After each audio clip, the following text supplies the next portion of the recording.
Hello and welcome to the start and finish line of Formula One's new Spanish Grand Prix circuit in Madrid. I'm to the northeast of the city, just a mile from the airport, at Madrid's IFEMA Conference and Exhibition Centre. But why? Formula One last raced in Madrid 43 years ago at the Jarama circuit. The venue hosted 9 Grand Prix between 1968 and 1981, with Gilles Villeneuve winning the final race at Jarama with what would be his last ever victory in Formula One. From 2026, Formula One will return to the Spanish capital at a new facility in the Barajas district. The 5.5-kilometre circuit will be a semi-permanent racetrack, similar to Miami for example, or Valencia in the past.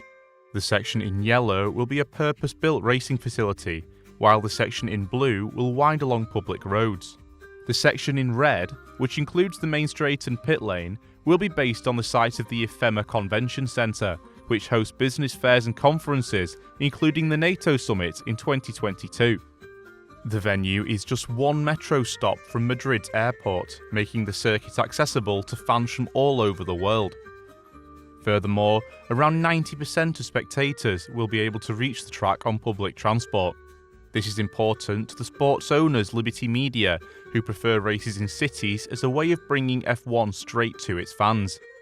In fact, 8 of the 24 Grand Prix in 2024 are on city circuits, with Madrid pushing that total up to 9 for 2026. So I'm here. I'm not sure much of the track is yet, but we'll go and have a look. I can see turn 1 down in front of me, so we'll go and see what we can find. I've only just set off, as you can see, and I've already noticed one thing. I don't see any pit lane anywhere just yet. I presume this green building behind me is going to be pretty much where the pit building is going to be, you know, right parallel to the first corner, on the inside of the track as well. But there's nothing there. That's not a pit building as far as I can make out. So I'm now down at turn 1. You can see the start and finish line just behind me, about 135 metres back, something like that. So it's really not a long run down to the first turn from the start and finish line. As for the first turn itself, it's going to be a 90-degree left-hander. And this is pretty much all there is to it at the minute. There's not a huge amount to show you, other than a basketball court, a few Heineken tents, and a little tunnel that takes us through to turn 2, which is where we'll go next.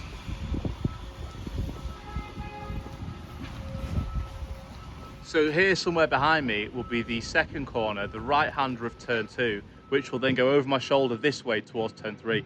We're literally in the middle of a car park here. There's tarpaulins, there's tents, there's bins, there's all sorts, as you can see around me.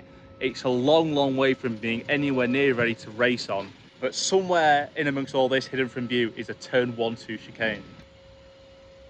So I'm now at turn 3. I wasn't able to get to it on foot from turns 1 and 2. As you can see, it's blocked off here, so I had to go round and back. I think this is roughly where the circuit will join the public roads for the first time. Once the drivers come out of turn 3, they'll blast along this public road for about a mile. The central reservation will have to come out, which will take a lot of work.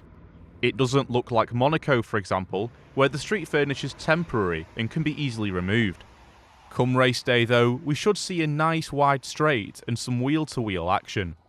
The scenery is not exactly stunning, but the driver's attention will be on turn 4 up ahead.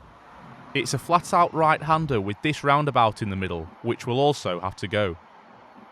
On to turn 5, which will sit at the bottom of a motorway slip road. Again, once this roundabout's gone, we'll have a quick left-handed flick, which could provide an overtaking opportunity at the end of the back straight. Now this tunnel behind me is actually a really important aspect of the geography of this circuit. It marks a halfway point between the western side of the track, which is a street circuit, and the eastern side of the track, which is a purpose-built racetrack. Once the drivers come out of the tunnel, they'll charge up this steep hill. The cars will hang a right and blast through this fence, which hopefully will have moved by then, and onto the purpose-built track. But surprise! There's nothing there. It's a complete wasteland. This entire area in the red box needs to be a world-class racing facility in less than 2 years' time, and it's currently barren. So I'm walking now down towards turn 9, which is the long right-hander right at the furthest point of the circuit from the start-finish straight. It's kind of right at the far end of the site where Formula One are building this new purpose-built part of the circuit. But I mean, look at it. 18 months from now, 2 years from now, Fernando Alonso, Lewis Hamilton, Max Verstappen will be whizzing down here, literally alongside where I'm walking, and there's nothing there at all. You know, I was in Valencia the other day, and it was bizarre to see kind of the skeleton of a dead racetrack just there, deserted in the middle of a city. And here, you know, we've not even got the embryo of a new one yet. There's literally nothing there at all still. With that, there's little else to add here, apart from a couple of shots of Real Madrid's training ground, which is literally across the road from the circuit. The drivers will exit the purpose-built part of the track here, with a sweeping left turn into a tight right-hander, which will feed back under the motorway. Unfortunately, I couldn't get near the next section of the circuit, which is on the grounds of IFEMA. It mainly involves the drivers winding through a grid of warehouses before they reach the end of the lap. I've actually now been able to rejoin the circuit at the final corner, which you can now see behind me. So the cars will shoot along this straight from behind me. Back there's part of the track that I wasn't able to access. And then they'll swing right around here and onto the pit straight all the way down there. Now, I've just walked the full length of it. Let me tell you, it's a long way. So once you reach that chicane that we looked at before that doesn't quite exist yet, you would like to think there'll be some serious overtaking opportunities.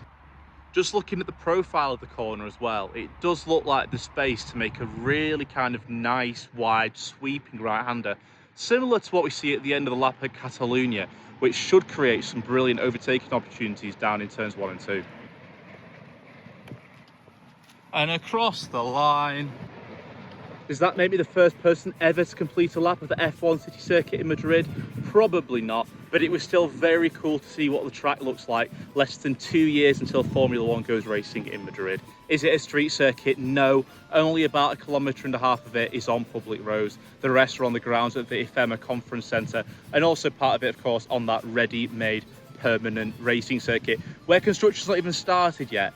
There is a lot they can do with it to make some really interesting overtaking zones, create some really fast corners, such as down there at the final corner.